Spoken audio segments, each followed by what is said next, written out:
And that's a wrap. The Major League Rugby 2022 playoffs are done. We have a new MLR champion, and we have ourselves a Fantasy Ruckers Playoff Challenge winner to announce. The Fantasy Ruckers Show starts right now. Where rugby and the world of fantasy sports collide.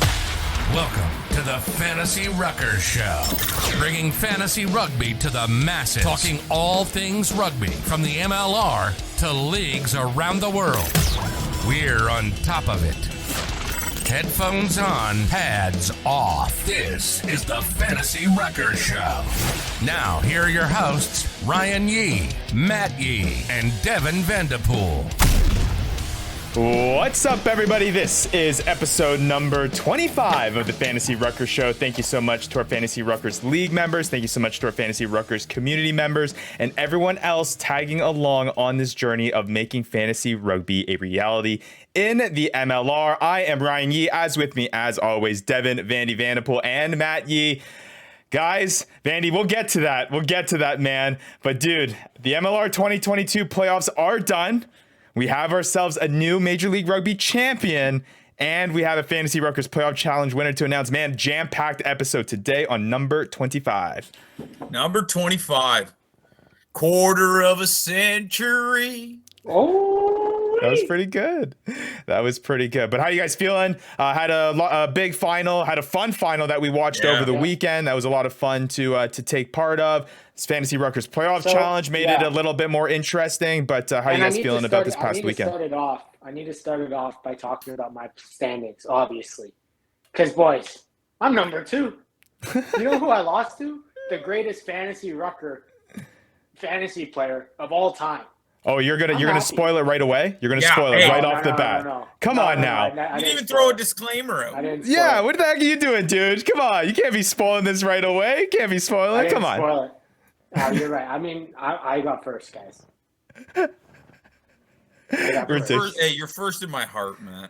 I don't know. I have to say, man, that's pretty crazy. You have come into the past few episodes pretty hot off the top, talking right off. And even at number 2, you're still coming off right off the top, talking all that trash. But yeah, we're going to get into it. We're going to talk about the Fantasy Ruckers Playoff Challenge. We're going to talk about the final that happened over this weekend. Lots to get to. But if you aren't already, make sure you're following us at the Fantasy Ruckers on social. Subscribe on YouTube. Follow us everywhere. That's where you'll be first to know about fantasy rugby in the MLR so that we can grow this thing and make it a reality.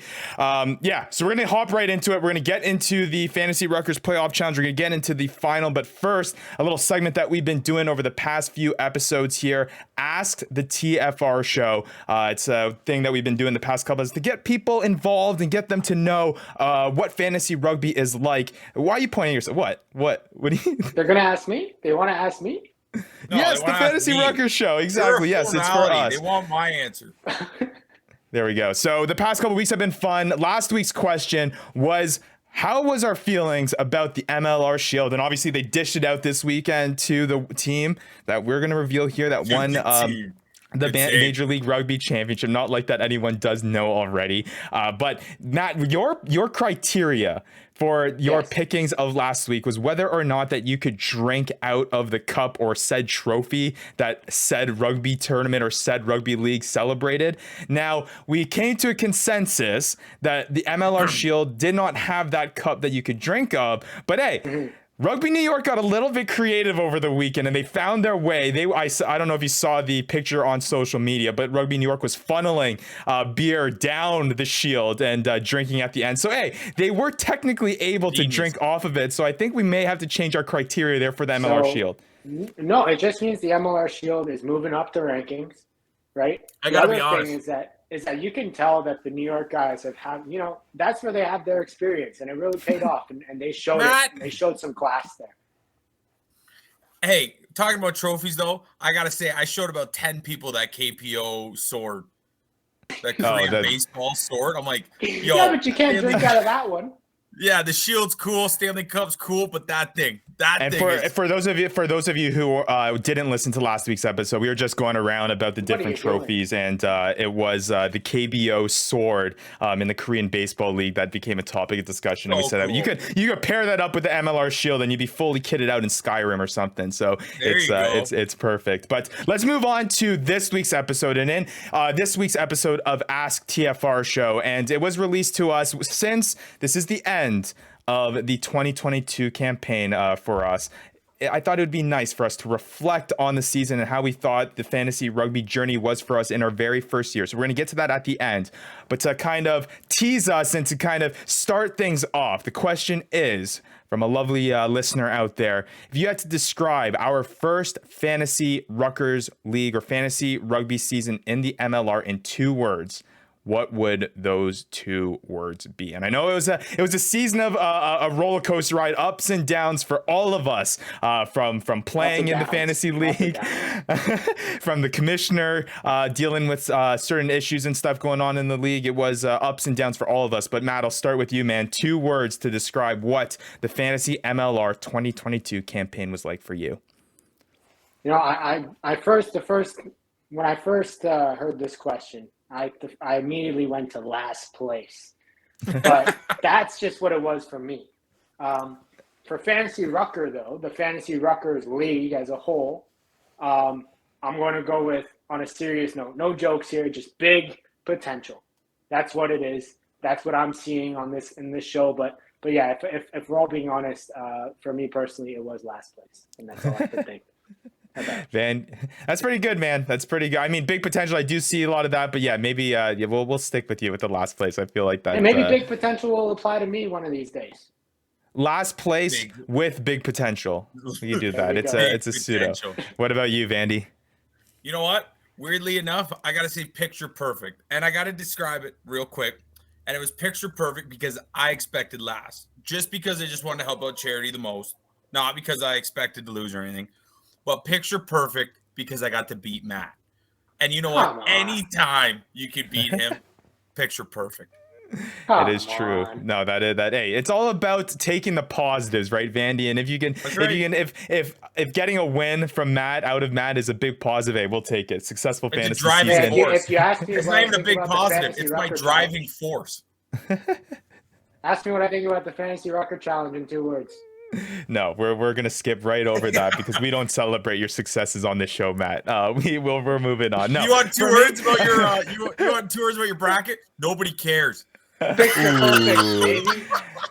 we go. Well, for me, I think what the 2 words that I got to go with is storybook ending. I think that 3 words. What are you talking about? Search up storybook. I'm gonna call you out on this.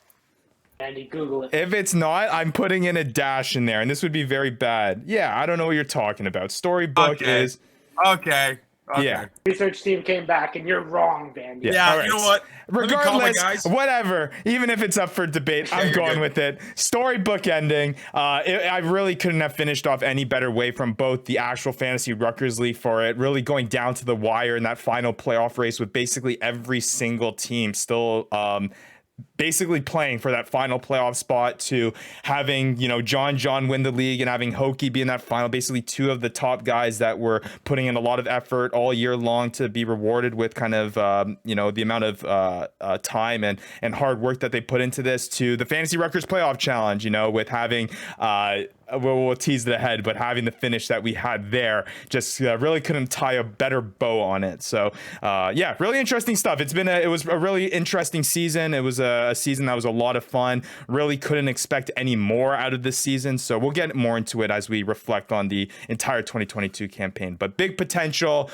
picture perfect, and storybook ending. Those are all words that I love to hear about the inaugural season for the Fantasy Ruckers League. And we're hoping to hear many more positive words like that for many years to come as we continue to try and make this thing bigger and bigger as the years come on, and make fantasy MLR a real thing that everyone can play, not just us in our own Fantasy Ruckers League, but anyone out there who is listening to this podcast and is a fan of the MLR. So with that being said, it's time to now move on, guys, here to some news and notes portion before we start breaking down the exciting final that was this past weekend. Some quick little things. The ratings are now out for the past weekend's championship final in the MLR. That did air on Fox. Now, I'm going to preface before saying this. Big boy Fox, exactly. It may not be the numbers that you are looking for. So the TV ratings that came out for the 2022 MLR final was at a rating of 0.16. And you don't need to get into the details of how this numbers works. 0.16 compared to last year, which was at a 0.28. So that is a 42% decrease from last year. Now, before we do kind of look into this thing, and I think a lot of people are rushing to the conclusion that this is not a good sign for the MLR, I will say there are a lot of extenuating factors within this that may result into it being a little bit skewed here and not exactly accurate one for one. One, we were in the middle of a COVID pandemic last year. So a lot of people were at home watching TV, had those TVs on. I'm going to assume that the people were available there. They weren't at work, or that, they weren't tied up with other things. They're staying inside and looking for things to do. So that's one thing there. Another thing is that this final this past weekend also aired at 12 p.m. Eastern time, which is also 9 a.m. Pacific. I don't know how many people on a Saturday morning out on the West Coast are really getting up for this match unless you are a Seawolves fan. So the casual fan or the casual rugby fan may not, have come by this, or may not have made as much of an effort to come out on the West Coast because it did air at 9 a.m. Pacific time. Compare that to last year's final, which aired at 4 p.m. Eastern, 1 o'clock Pacific. So another little thing to think about there. But yeah, initial reactions to that kind of rating thing that came out, I don't think personally it's too much to look into. Obviously not what you want to see, but I will get into the TV production of the final when we kind of break down the game, because I was impressed with how they produced it on that level and the venue and all of that. So I really didn't expect these numbers when I saw these and when they were released. When you bring up those points though, it makes sense. And the other thing is, like, Saturday 12 o'clock, that's like perfect errand time. Like, people are running errands at Saturday midday, 9 a.m. Right. People are getting up to go out on the West Coast. But the main thing, I think, and this is a question to raise, is, hey, how bad do they need to be on Big Boy Fox? Right. If you're on Fox Sports 1 or Fox Sports 2, you're getting those prime times. You have a more likely chance of getting those prime times, at least, rather than having to go at 12 because there's a baseball game at 4. I wonder how much that really went into it, and whether that's like they'll say, hey, if we get 12 o'clock again on Fox, we'll rather take Fox Sports 1 next year, or Fox Sports 2 at 4 o'clock or 6 o'clock. Yeah, that's pretty much instantly what I thought of when Ryan said those numbers. Is, well, it was a 12 o'clock game. It wasn't like a primetime game. It was 12 o'clock. Right. And it's the interesting kind of balance that you have to take, Matt, to your point, is that, how many new viewers are you going to capture because it's on Big Boy Fox, a network television channel down here that a lot of more people have access to other than Fox Sports 1, Fox Sports 2, or, like what you're saying, Matt, air it at a better time, get the actual rugby fan to just go out and go watch it. It's an interesting one. Well, I seen a couple points kind of about it too. Was like a couple people were wondering why they wouldn't push it back, and then it was like, well, then it would get into the World Cup, and then I can't remember all the talking points, but they talked about it on the actual stream about kind of why it was that time and everything. Well, I mean, I know last year it was delayed because of the COVID pandemic, and the final wasn't until August 1st. This year, obviously, they were allowed to start on time. And yeah, there may be a discussion to be had. I mean, we also they started off the season so early, we were playing in some games. I don't know if you guys remember in rounds 1, 2, 3, where the weather was not something to obviously or I should say not rugby weather per se. So there is a conversation we had about pushing it back. Now, mind you, the timing was a little bit iffy and weird here with this weekend too, because obviously not what rugby wants to see as well is that the thing that they got bumped up for was the USFL, which is also probably the number one thing that the MLR was competing with once the conclusion of the football season, was trying to draw eyes. It was interesting to see the dynamic there. But nonetheless, the TV ratings are out. Once again, 0.16 as opposed to 0.28 from last year, a 42% decrease in my personal opinion. And I'm getting the general gist that there are a lot of extraneous factors that went into this, that is not just about the product, which we'll talk about, because I actually am very, very satisfied and very happy with how the product did appear on that weekend, which we'll talk about in just a moment's time here. Last bit of news here before we move. Yeah. Well, speaking of viewership, was that I don't know if you guys saw, but they had a post from one of the astronauts that was in the International Space Station that posted that they were watching the Houston SaberCats in the conference finals.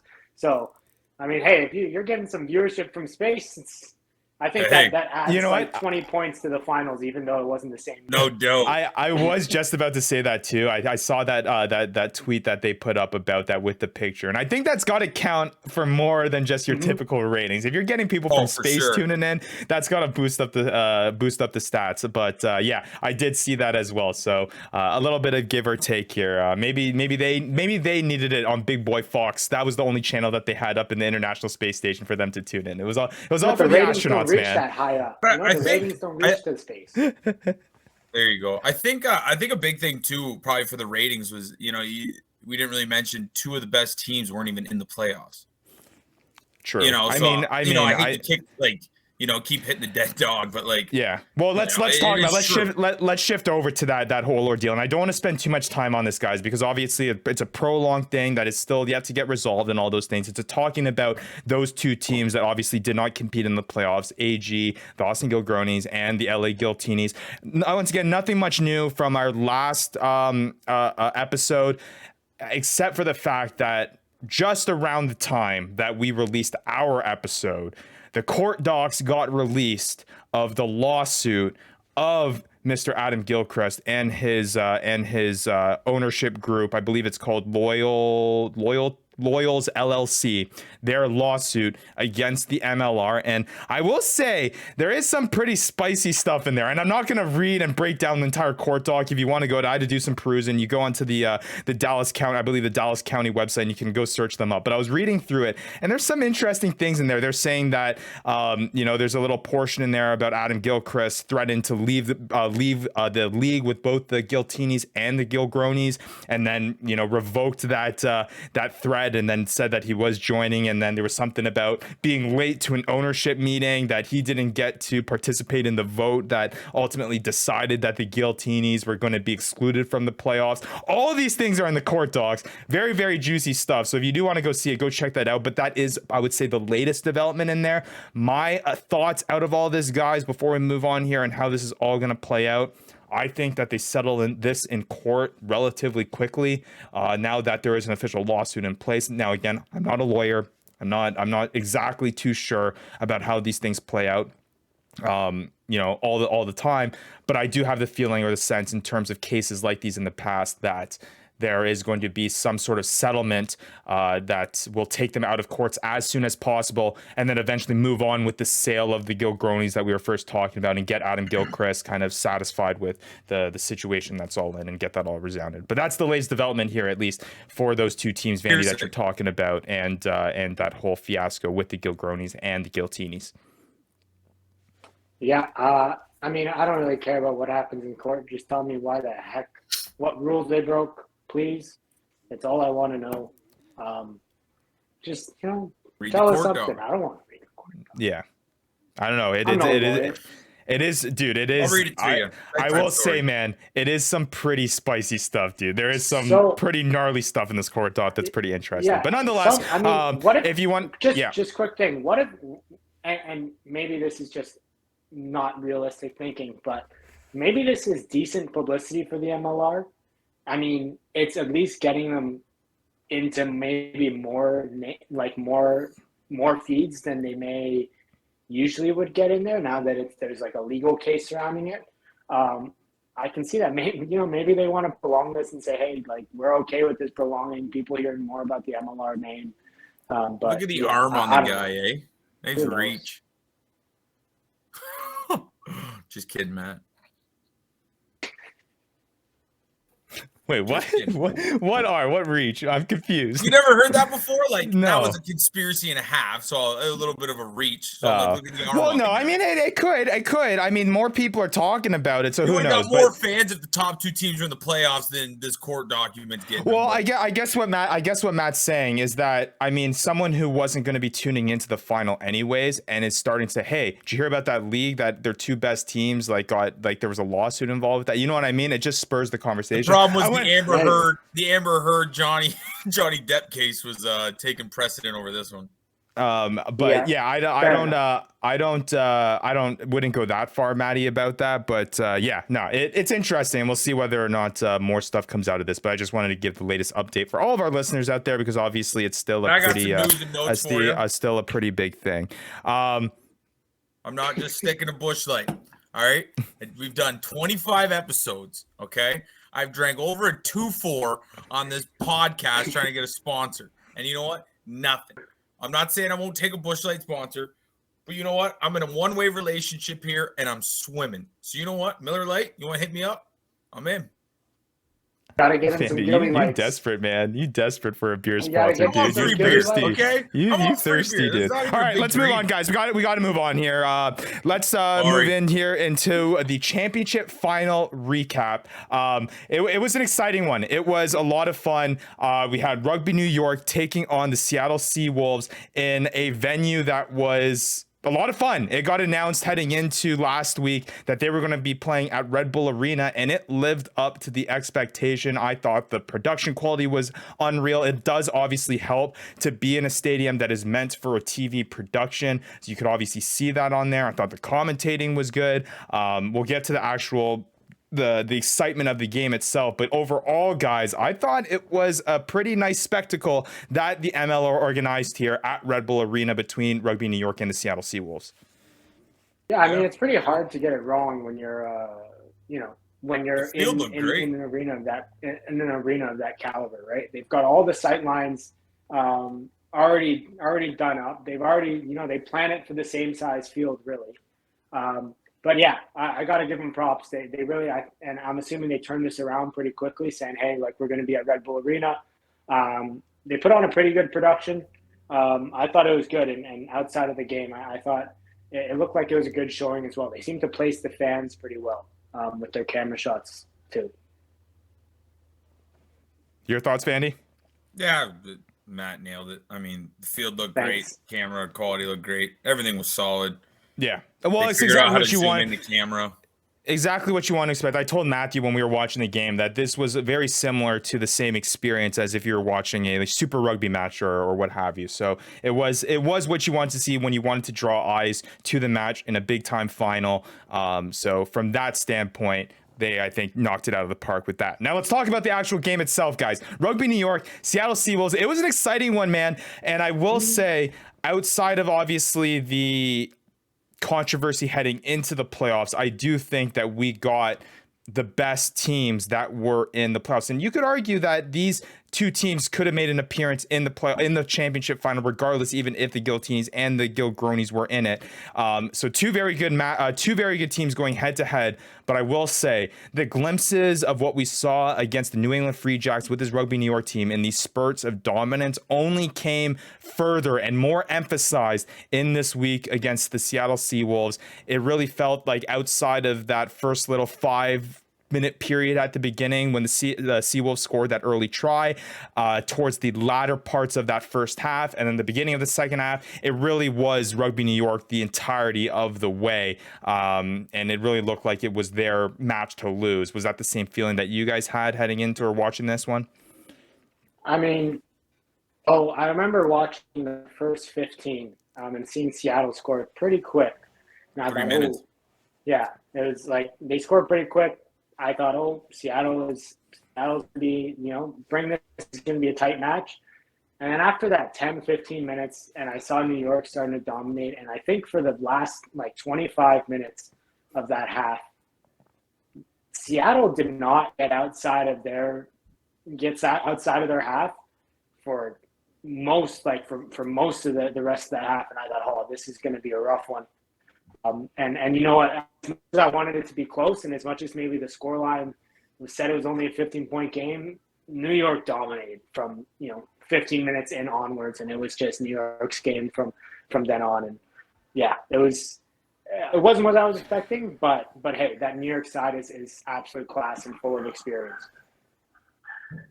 Yeah, I would say the first half was pretty dominant. I think the possession after the first half was 66-33. But I think to finish it off, it actually rounded closer to half. After that second half, there was about 55-50 possession. But no, I thought I have to agree with you, Matt. I thought right off the hop when Seattle got that early try, but then I think Rugby New York followed it up in 7th, 8th minute, got a try back. Alatimu missed the point after. Rugby New York hit it, and they just never let go of that lead. Just solid. Andy Ellis, I think, played probably the best game I've seen him play all year. That guy was just dominant, man. He was everywhere. He was in the pack. He's calling the backs in to get the try. His try was beautifully touched down. I didn't even think he got it till the TMO, but yeah. No, I mean, well, those are the guys that you want in those final moments, right? And obviously it paid off in this match, having the experience and the veteranship of Andy Ellis. And I'm just sitting there at the end of the match after, New York wins it and all, and to see the emotion in him in his post-game interview. Obviously there's feelings here, and they spoke about it a little bit about, this being his last rugby match of his career and being able to finish it off, with that stamp of, leaving that mark with Rugby New York, winning a championship. It's pretty crazy, man. And really a guy that's had an awesome rugby career to kind of solidify that here in North America and kind of, mark it with that, marquee statement and possibly having a really, really big impact of growing the sport here in the MLR. It's pretty cool stuff, man. And yeah, just an overall great match by Andy Ellis and just a fantastic finish to what could be the end to a fantastic career. You know what what really epitomized it for me when I was watching it, what really kind of sealed the deal in terms of showed everybody the class of Andy Ellis. And I mean, at, what is it, 38 or 40 or I think it was 37 or something. I forget his age right now. But the fact that when he went off for that head injury assessment, or he went off, I think, for a head injury assessment. And I forget who the backup 9 is, but he came on. I noticed that the Rugby New York squad and the flow of play just didn't look the same. And you're comparing, and I think this guy's young, you're comparing a 37-year-old who isn't really supposed to be playing as well as they are. You don't expect him to move the ball as quick as they are, as quick as somebody younger. But the fact that he's able to control and have that much, control over the outcome of the game, and it was so evident in that 10 minutes that he was off, because the minute he came back on, it was like night and day. The fact that everything looked more organized, everything looked more calm.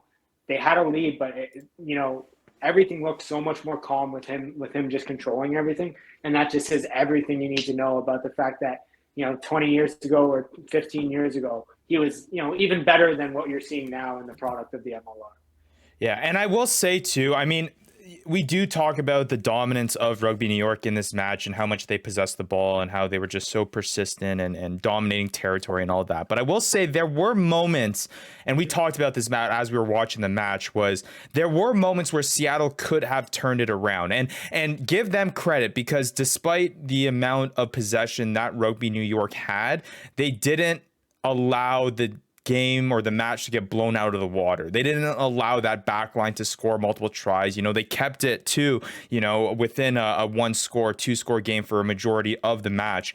And they had moments, right? We talked about it towards the end of that first half. They were really pushing there, hoping to score in that try. Wasn't successful. We'd be talking possibly a whole different game if they scored that going into the next half, being that much closer in that score line. And then we talked about coming out of the second half as well, where they looked like they were kind of building some momentum, and then New York kind of stifled that and was able to carry it on. But there were moments, there were spurts that Seattle had. It's just that they weren't able to last the entire time that Rugby New York had here. And I'm surprised that it took us this long to talk about this. But our boy, Andrew Coe, is a friggin' MLR champion, man, in his first season in the league. Pretty impressive stuff, dude. Yes, we're hoping to get him on the show relatively soon to talk about his experiences. A little bit of celebrations. He, I'm sure he was one of the guys that was funneling the beer off of the shield, and I'm sure they were having a lot more celebrations. So yeah, we'll make sure to get him on a later episode here to talk about his experiences of his championship run, what the final was like, what it was like playing with a bunch of All Blacks too. That is a big question that I have. So congrats to Andrew Coe for winning the championship. Yeah, what you got? Last thing on this one, and maybe something just to mention that I noticed is that Naholo not having as big of an impact on the playoffs as we thought he would. I think guys like Coe, I think guys like Milner Scudder, I think guys like Emery kind of outshined the essence of that is Waisaki Naholo. But maybe that's because defenses are queuing on him. But yeah, that was one thing I noticed. It's just that coming out of this, and not just because I had him on my fantasy Rucker challenge team, okay? But also, it's just what I noticed. Naholo seemed to either have been subdued or, he just didn't have the impact that I was expecting.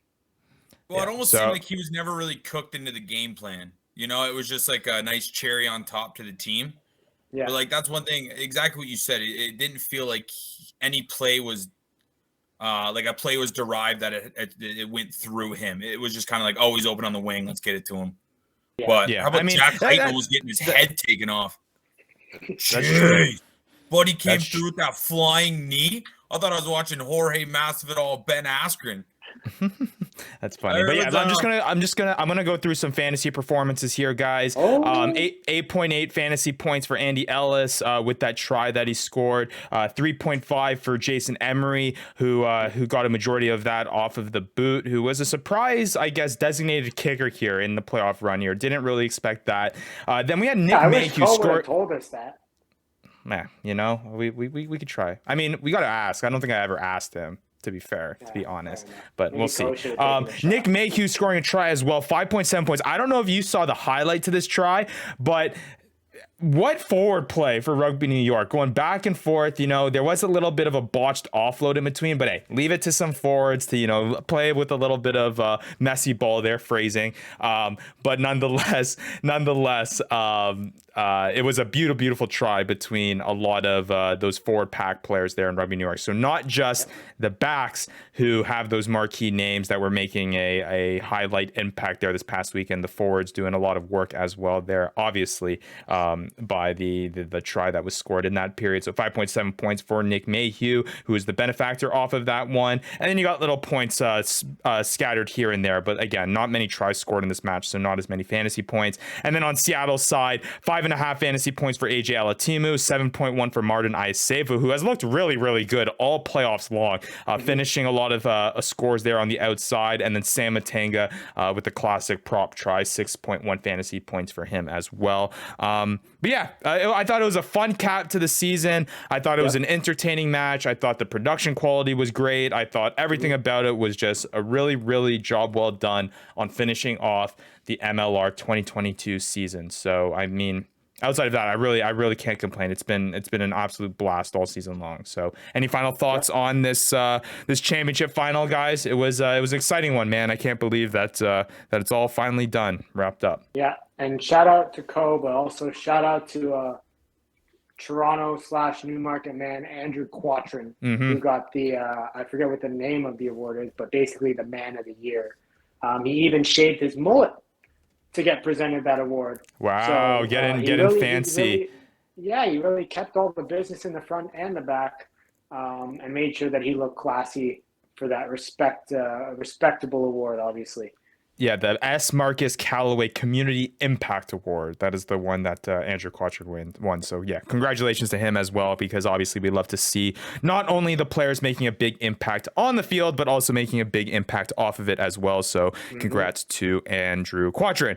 So, with that being said, hey, fun championship matchup, but it wasn't without any fantasy relevance. There was a Fantasy Ruckers playoff challenge that was going on, in case you were not aware, and it was going down to the final match between a couple of familiar faces that we mentioned on last week. Dude, you look so ready. Look at you on the camera, man. I got so much. I got so much to say. I got so much to say right now. Just keep bringing the intro. Yeah, let me intro it here, Matt, and then I'll let you go off here. I'll let you go off because you look like you're about to just go off here. I've been scripting this for a week now. All right, so in case you were not aware, we had a Fantasy Rutgers playoff challenge going in. A couple familiar faces heading into this final round that were competing for that top spot. It was John, who, yes, was the winner of the Fantasy Rutgers inaugural season. And it was yours truly who finished in last place, Matt Yee, who was turning things around and trying to clear up his fantasy rugby name because it's been tarnished all season long. But this Fantasy Rutgers challenge was a way for him to wipe that clear. Was he able to do it? I don't know. Was he? Matt, I'll let you talk first. Look. I mentioned at the start of the show without spoiling anything. But John is officially the greatest Fantasy Rucker participant, Fantasy Rucker MLR League participant, okay, of all time. He's the GOAT right now. He's the greatest. He is the GOAT. Fantasy player of all time for our league. His name is on that jersey behind you, Ryan. The only name on that jersey behind you, okay? And he just did a double. He just doubled us. Playoff season, doesn't matter. He wins it. And who came second to him? No, just me. Just me. I lost to the GOAT. What am I to be sad about, I lost to the greatest of all time. I've got nothing to be sad about. I'm flying high. It wasn't like I lost by 20 points. I lost by 3 points. I'm not even John, and I'm fired up. You're fired up. Yeah, I'm fired up. I'm the toilet bowl legend. Feral hippies, me. I'm the toilet bowl legend. I just basically came second to the GOAT. There we go. Obviously, so there you have it. It is John that is the Fantasy Rutgers Playoff Challenge winner. And yes, he is the same guy that won the Fantasy Rutgers League, and he's now winning the Fantasy Rutgers Playoff Challenge. So yes, technically he is the greatest of all time so far in the history of fantasy MLR.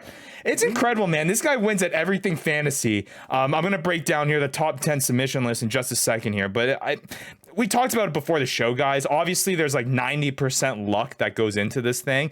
But for a guy that constantly is winning fantasy championships and not only, the major sports, but now he was just a guy that we brought onto this league and he cleans up and, like you said, Matt, wins the double.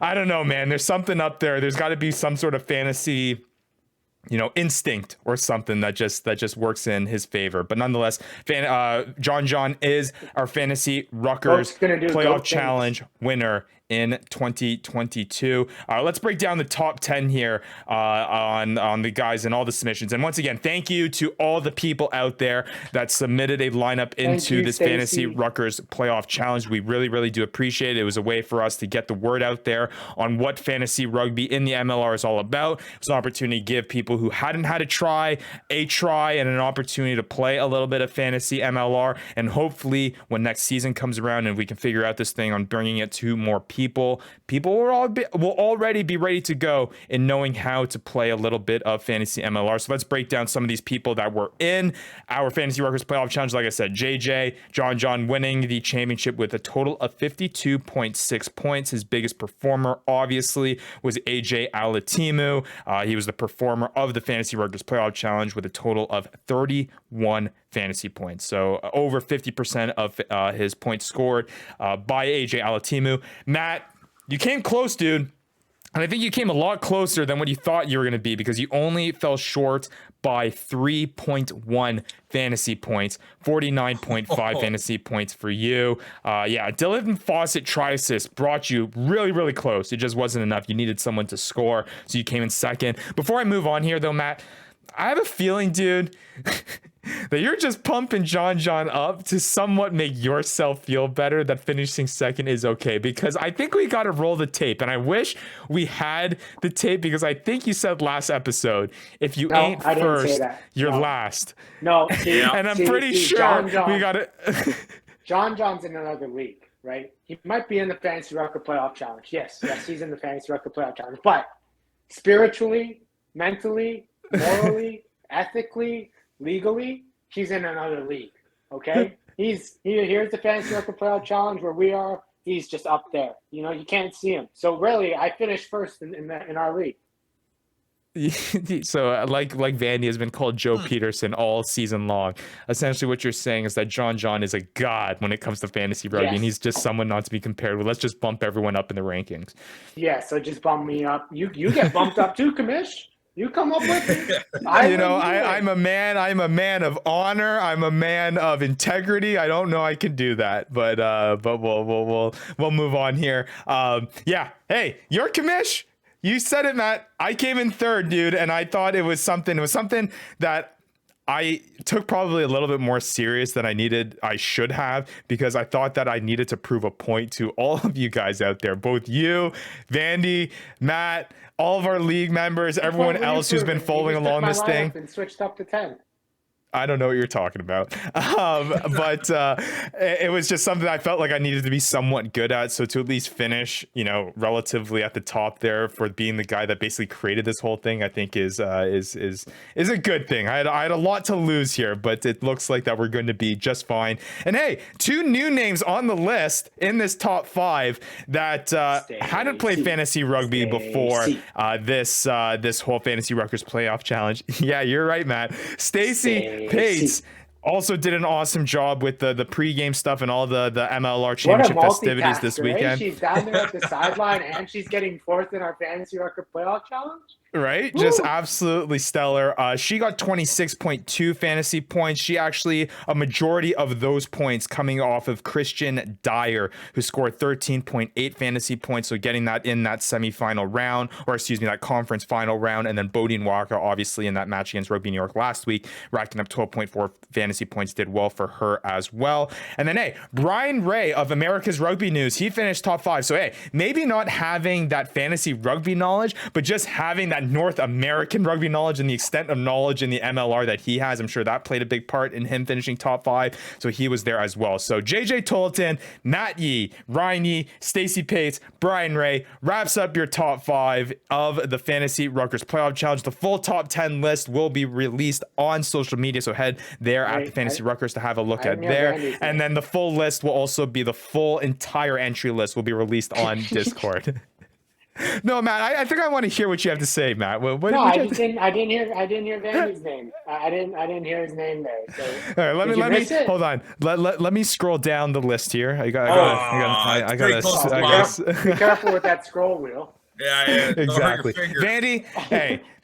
You said it in the top with your 2 words to describe the fantasy rugby season. You said picture perfect. And you said your whole goal at the start of the fantasy season was to not finish last. And with that same criteria, technically this Fantasy Rutgers Playoff Challenge for you was technically picture perfect. You finished 13th, buddy. 13th out of like 17 entries. Hey, look at that. There you go. I got 2 words to do now. Big potential. You got big potential. There you go. It only goes up from here, eh? See, it's just going to be a cycle. It's just going to be picture perfect finish. Matt's words, you got big potential. And then, hey, with my words, it could be a storybook ending for you, Vandy, too. There you go. But yeah, that was last place.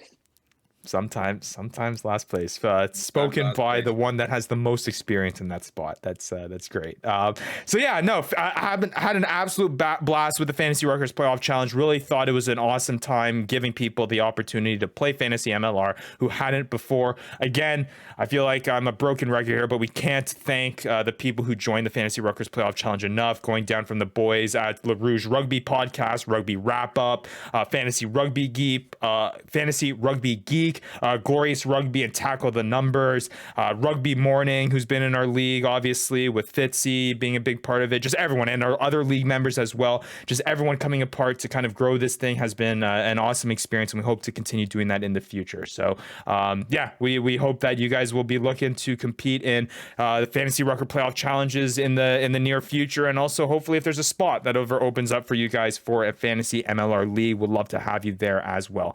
But any final thoughts here, guys, on the Fantasy Rutgers Playoff Challenge? Was there anything that it showed you guys that would maybe give you some insight to how you'll approach next fantasy rugby season? I know it's a little bit different formats, but I think it did emphasize some certain key things that I think we saw during the fantasy MLR season. Not so much showing me new things, but just reaffirming things that I will expect here coming into the second fantasy MLR year for us. Yeah, I need to get AJ Alatimu or Bodine Waka. Essentially, that's really what it comes down to. Basically, yeah, those But two a guys good kick cheaper, or a cheap good kicker. Jeez, that's what I meant. A cheap good kicker. Yeah, That's no, how it it feels does at sound 15 like picks. it does. Leave me alone. It does sound like that is one of the key things here. Obviously, AJ Alatimu was the top point scorer in our Fantasy Ruckers Playoff Challenge with 31 total fantasy points. Like I mentioned, he was a key part of John's playoff challenge win, and obviously, Matt, your push to win this playoff challenge. So yeah, obviously emphasizing the importance of kicker. But I will say, right behind him, he didn't even play in the final, was Duncan Matthews. So 24.8 fantasy points for him, scoring a total of 3 tries over the course of the MLR playoffs. So kind of that contrasting opinion that we saw in the actual fantasy MLR season. Do you go with the kicker who's going to get you consistent points, or are you going to go with the guy like a Ed Fidow, a Duncan Matthews in this case, that has the potential to score a lot of tries, who on big weeks can really come through for you? It's going to be an interesting conversation to have heading into next season, which we'll obviously talk more about throughout the off season, but just something that at least I noticed after the wrap up of the Fantasy Ruckers Playoff Challenge. To give you guys a little list of the top 10 here, I know some of you will probably be interested in the players in this playoff challenge that performed from a fantasy perspective. Following AJ Alatimu and Duncan Matthews after those 2 spots with 31 points and 24.8 respectively, we have Ross Neal with 15.7, Jason Emery at the 4 spot with 15, Kurt Coleman with 14.5 at 5. 6th is Christian Dyer with 13.8. 7th is Bodine Waka. So the most chosen fantasy challenge player at over 80%. Didn't even finish in the top 5. Obviously, there was bigger expectations there, so 12.4 fantasy points for him. Andy Ellis, really cool to see him up there, 11.8 fantasy points. Sam Matenga, 11.8 fantasy points with that last try in the final there. And then Dylan Fawcett, 9.5 fantasy points to round out the top 10. So, yeah, some key names in there, but obviously the big one being AJ Alatimu there for the championship winning lineups. And then, obviously, the disappointment of Bodine Waka not making it to the final. Obviously having the big impact in that one. But a fun few weeks here for the MLR Championship playoffs and the Fantasy Ruckers Playoff Challenge, that's for sure. So with that being said, let's move on here, guys, to a final season reflection as we wrap up the show here. This is the wrap up of the 2022 season. We're going to take a little bit of a break here this next week. So we're going to kind of finish things off here and just kind of reflect on how we thought the 2022 season was like for us. So let's just break it down. And the way we're going to start off with this is I think a lot of people are interested to see what the top 10 finish was for this MLR 2022 fantasy season. I'm going to talk about that, and then we can go into kind of some small things that we learned over the course of the season. It's all going to be things that we're going to be breaking down through the entirety of this offseason. We're going to breaking down interesting stats that we saw and that we're going to point out through the course of this offseason about this inaugural Fantasy Ruckers League fantasy season. And we're going to have those nuggets for you. But here's just a little bit teaser of what is to come through the course of the next several months here. But in that top 10 for the Fantasy MLR 2022 inaugural season is Bodine Waka at number 1, Ed Fidow number 2, Joe Peterson number 3, AJ Alatimu at number 4, William Talataina at number 5, Mitch Wilson at 6, Riekert Hadding at 7, Renata Roberts-Tanana at number 8, Sam Malcolm at 9, and tied at the 10 spot is Rohan Saifaloy and Penny Lisaka.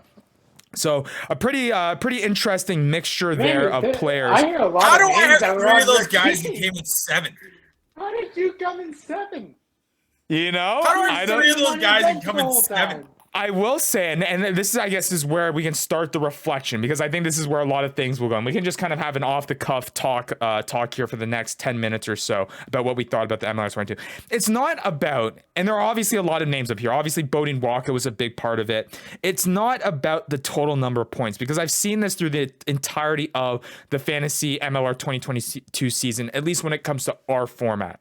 is that as soon as a guy has a big time try performance, he will shoot up in the rankings and could be the next thing you know in the top 20. You know what I mean? And there are going to be guys in there, like guys like Penny Lasaka, guys like Mitch Wilson, who had these like 20-point matches, but those 20 points weren't spread out over the course of multiple games. So yeah, you might have beaten a guy, Vandy, in a couple of weeks there by 20 points, but that didn't help you with the other, 10 weeks where you're looking for points and kind of had an up and down ride. But just something that I noticed, that it's a lot of points and not a lot of consistency when it came to points. So it is tough to see those three names up there and you not being able to, crack the playoffs there. So it's not surprising. Not everybody can be big Joe Peterson then. I guess not, eh? I guess not.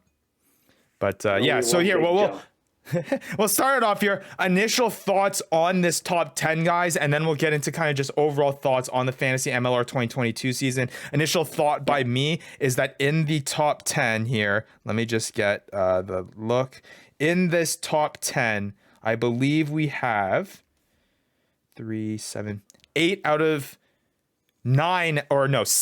the top 10 are kickers. Okay, no surprise there. No, 8 out of the top 10 are kickers. So Even just one an interesting other two that point there. weren't. So yeah, another 2 that weren't. So Matt, what are your thoughts on those top 10 and overall thoughts on the 2022 season? I mean, the first thing that I'll bring up is that Rugby Network said Bodine Walker was their MVP of the year. I think they were purely basing it off our fantasy season. Because there is no surprise that he finished at top of our league and he finished as the Rugby Network MVP. They're clearly following along, so thank you, Rugby Network. I appreciate that. But the other thing, the kicker stat, no surprise there. I think that it's expected, especially with just like, even though we reduced the points, and I don't know if everybody remembers, but we reduced the kicking points at the start of the year. Even with that, they're still kind of dominating, and they're still a reason to make sure that you draft, because imagine if we kept it at 3 points, dude. We cut it in half. We cut it in half. But even with those kickers, though, there's such a big discrepancy between Bodine Waka, Joe Peterson, and then Roman Seifaloy. Yeah, if we would have kept it, I'd make playoffs. Hey, come on. Let's not get ahead of ourselves there, buddy. Let's not get ahead. Everybody else goes up too, not just Joe. No, Joe didn't get any tries. He just booted him in. Yeah, but Bodine Walker did both. Oh, yeah, okay. Not everybody had Joe or Bodine. Well, look what you did with Joe. Touche.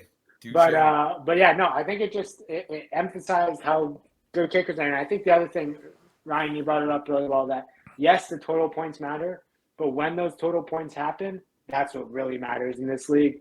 And I think it's just really going to teach me, hey, I'm not relying on the top 10 next year necessarily to pick who my players are, because that top 10 is a little bit skewed with the data. It's misleading. And that's some of the stats that I'm kind of teasing here, that we're going to go through the entirety of this offseason. I'm going to really dive into the numbers here and try to break down some stuff for you. Give the listeners and give you guys and our league members a little bit more meaningful stats for you guys to kind of make more educated decisions on, especially going into this next fantasy year. I feel like when you're just looking at, total fantasy points, there's a lot baked into that number that it doesn't really account for. It doesn't really tell you the entire story, right? You talk about Ed Fido, right? He has 117, or I shouldn't even go there. Like, let's talk about a guy like Julian Dominguez, right? Julian Dominguez, right, on the Austin Eagle Roadies. He was a guy at the start of the season that was tearing it up. And it even brought up Wes of Bing Bong Theory all the way to the top of the standings, right? There was this period of time where Julian Dominguez was carrying him all the way to the top of the standings. He finished off this fantasy season with 47.2 fantasy points. That was enough to give him a top 41 or top 42 in the player rankings. So even despite basically having a second half of the season that was entirely absent, his 3 or 4 game push at that early start of the season was enough to give him all the way up to the 40th in the entire league, right? We're talking about over 450 players, right? So that's the lack of consistency, that total point value isn't baking into that number. So we're hoping to bring in some of those values for you guys throughout the entire this offseason. So then you'll be able to see that, oh crap, like, you know,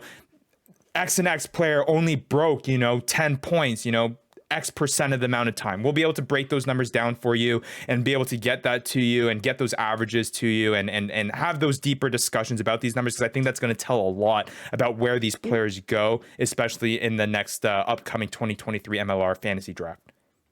We're taking this from Vandy and I's Excel research files that we've already started. That's right. You can't be sharing this data with the people, Ryan. No, well, why are you guys sharing your data? We're not sharing it. Well, look. Trying to get out of the basement, right? Yeah. All right. We're just trying to make it up the stairs at least. Right.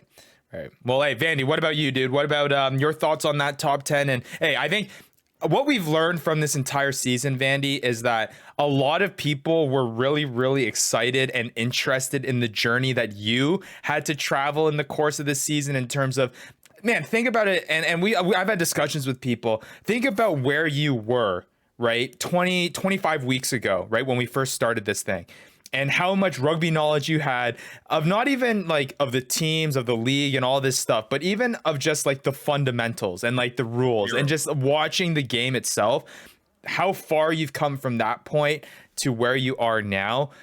It's incredible, man, to have seen the growth. I know a lot of people were interested in watching you along, and that's something that they've been really interested about. So for you, dude, anything shock you there in this top 10 here? And then ultimately what everyone's waiting to hear about, what were your thoughts on the 2022 fantasy rugby season? I would say out of the top 10, I was surprised I had 3 of them. I'm dead ass honest, but I mean, when you break it down, you're right. Like I had Mitch Wilson, who more often than not got 0, you know, Sat on your bench. didn't even really get 1, to be honest. And then he'd break off for 12, like a 2-try performance. But yeah, out of the top 10, you hit the nail on the head. It's consistency. It's, and then not really in the top 10, but it's something JJ said, and it really stuck with me. And it's to not panic. And that's, and it really took this year to kind of understand that. But it's like, when you don't know what you have and you don't know what's on the board, you panic. You panic inherently. And especially when I was flooded, I couldn't find a 9 for, what was it, like Hey, come on, you had yogurt. Like, yeah, yogurt. He was doing good. His chops were getting meaty, but he couldn't figure out the game. But no, just kidding. But no, I mean, it is funny you say that though, Vandy, because I think part of it too, when it comes to someone who's not only brand new to playing a fantasy sport, but also just a brand new sport in general, and that you haven't watched, you haven't built the relationship, at least from a fan perspective, for these players. So my point being is that, for example, like for you in fantasy football, Vandy, is that you have these trust levels that you've built, you know, in your head with these players, regardless of what the actual, like their skill level or what their actual impact is in the real sport. But you in your head from a fantasy perspective have built these trust levels with certain players that you know that you can rely on. And going into this season, you had no baseline to work that off of. You know what I mean? So there was no trust for anyone. So when someone did poorly, you know what I mean? There was no baseline to like, he'll turn it around. You know what I mean? He'll do better. It's like, oh crap, like he's not doing good. I got to drop him. I got to make a decision now, right? So I get why you're almost going in blind, you know? Well, and that's just it. Like the one thing I would say about rugby, you know, great sport. I had a lot of fun watching it, learning it. And I do have a way higher appreciation, obviously, for it now. But it's one of those games that you kind of look at it and you're like, what is going on here? Like football, it's pretty literal. It's this guy huts the ball. Like if you put it in layman's terms, okay, play goes, this guy says hut, these guys run down the field, and these homies make sure this guy doesn't get hit. You can watch 5 plays and you're like, I got this. Hockey, it's like, okay, this color goes that way, this color goes that way. Beautiful. Right. Rugby, it's like, why are these guys standing back here? Well, these big dudes are grinding it out right here. And why is this homie getting treated in the back and the game's still going on? And it's just so much of that stuff where there's no other sport like it. And it's so crazy. And there's so many moving pieces. And that's what's amazing about it is once you grasp it. Like my fiance's mother, she's always down. And And so when I was watching rugby or whatever, she'd be watching it, and she's like, like how do you know what's going on? And you're just like, and that felt great. That felt great when I could be like, come here, I'll tell you. Yeah, let me explain. Yeah. Come here, go sit down, I'll show you. The student, what's the saying? The student has become the teacher. Right? Yeah, exactly. Yeah. So that was pretty cool. Like there's never been another sport where somebody's like, I don't get what's going on here. And you're like, I do. Come here. Yeah. I do. Did you tell her, you know who I am? I'm the Rucking Goat. Yeah. Listen, I got a Twitter following, lady. I don't even got Twitter, and I got a following. Exactly. So no, that's hilarious. That's really cool. I mean, a lot of people have reached out to me, Vandy, and that's been a big topic that they've really loved watching your growth when it comes to becoming a rugby fan and everything. So to see how that you're kind of getting that satisfaction of now, you know what, we can crown you here. Maybe, hey, Matt, I think we need to like knight Vandy or something here and like make him like an honorable like member of the rugby community. He's like passed through this year test, and I feel like he's all grown up, and I feel like a dad that's sending his kid off to college now that we're all done. Yeah. He's gone through rugby school. He knows all the rules. He's all grown up now. Vandy's all grown up, Matty. Hey, our boy. Welcome, buddy. Yeah, thanks. Hey, thanks, boy. Come here. Hey, there we go. But yeah, no, Vandy, that's cool, man. Did anybody talk about how they wanted to see my growth though? No, there was a lot. I hate to say it, buddy. I had way bigger expectations. Lot of when I first met you were the dude playing for Team Canada. Okay, when me and Ryan were way in London, Ontario, partying, pretending to go to school, he brings up his little brother, who's jacked. And he's playing for Team Canada, and then now I got to play rugby against this guy, and he comes last. Hey, maybe that just say something about. I'll say this, Matt. I'll say this. Wayne Gretzky said he can never be the best coach. Maybe that's it. All I'll say is this, Matt. The 2022 MLR fantasy season, I think, was a year of regression for you. But the MLR 2023 season, I have a feeling it's going to be a year of progression for you. So 7th place, baby. Keep that in mind. I think it's only up from here. But hey, you know what that means? If I'm 7th, man, you know where you are. Oh God, Finn. All right, well, I think that's a perfect spot to end this show. Give a little bit of teaser of what people can expect in the 2023 MLR fantasy season. That it seems like it's a far ways away, but before you know it, man, it's going to be 2023, and we're going to be in this all over again, dealing with all this stuff. Hopefully, we'll have a little bit more infrastructure in place. Hopefully, this fantasy Ruckers league, hopefully the fantasy rugby in the MLR is going to grow. There'll be a lot more people following along. There'll be a lot more people playing this thing, and it should be fun. And hey, maybe there'll be more people that you can finish behind in a bunch of different leagues here, Matt. Exactly. Hey, you know what? If you think that you can beat this guy, all right, I'm last place. Guy. Everybody can beat this guy, right? Or this guy, everybody can beat that guy. That guy's 7th place. This guy, that guy. If you think you can beat us, if you think you're up for it, then come on in, join the ride of the Fantasy Rucker League. It's nothing but a good time. And hey, I'll be honest. Just look at Vandy. You learn along the way. There is no excuses because I have those excuses and I still did it. Okay, That's I true. didn't even know why you do a ruck. Okay, no. What a scrum was. And now next time line out who? What are all these lines doing on the field? Get them off there. Clean up the field. And next time we see you, Vandy, you're going to be suited up in your Utah Warriors kit, and we're going to be getting you that tryout for the Toronto Arrows. You'll be showing up for the Aurora Barbarians with Jack McRogers in no time. I'm going to be drafting you on my team. There we go. But so for everyone listening, again, we're going to be off next week. So we're not going to have an episode after this long weekend. So for all you Americans out there, happy 4th of July weekend. For all you Canadians out there, happy Canada Day weekend. Should be a lot of fun. Celebrate it with your friends and family. But just to give also everyone a teaser of what is to come in the weeks after, we're hoping to, once again, like we said, bring you a lot more fantasy stats, break down what was the inaugural fantasy MLR year for us. What did we find out? What did we learn? What are we going to change? What are certain things that we can make better? All these types of things are going to be things that we're going to be breaking down in the weeks to come. And we're also going to be mixing that in here with a couple of interviews here, hopefully with players. That was a very, very nice shot, Vandy. Yeah, we're going to have a bunch of different interviews with hopefully a bunch of different players to give their thoughts on what fantasy rugby would be like in the MLR and their thoughts on the 2022 campaign. Should be a lot of fun. But it's not over, ladies and gentlemen and boys and girls. It's only just not begun. over. We're just getting started. We got guests, we got stats, we got rules, we got league news, we got Give it stats, a shot. we got guests. Take a leap of faith. Do Going to something ride. crazy. Let's ride, ladies and gentlemen. Let's ride. do it. I love it. All right. Well, hey, for Matthew, for Devin, Vandy Vanderpool, I don't think there's any better way to finish off the episode. We'll be back in a couple weeks' time. Fantasy Rucker country. Let's ride. Let's ride. Let's ride. All right. We'll be back in a couple weeks. Make sure you stay tuned. And we can't wait to break down this MLR 2022 off season. But that is a wrap for Major League Rugby 2022. We'll see you in a couple weeks. You've been listening to the Fantasy Ruckers Show, bringing fantasy rugby to the masses, covering everything rugby from the MLR and beyond. We hope you enjoyed the show.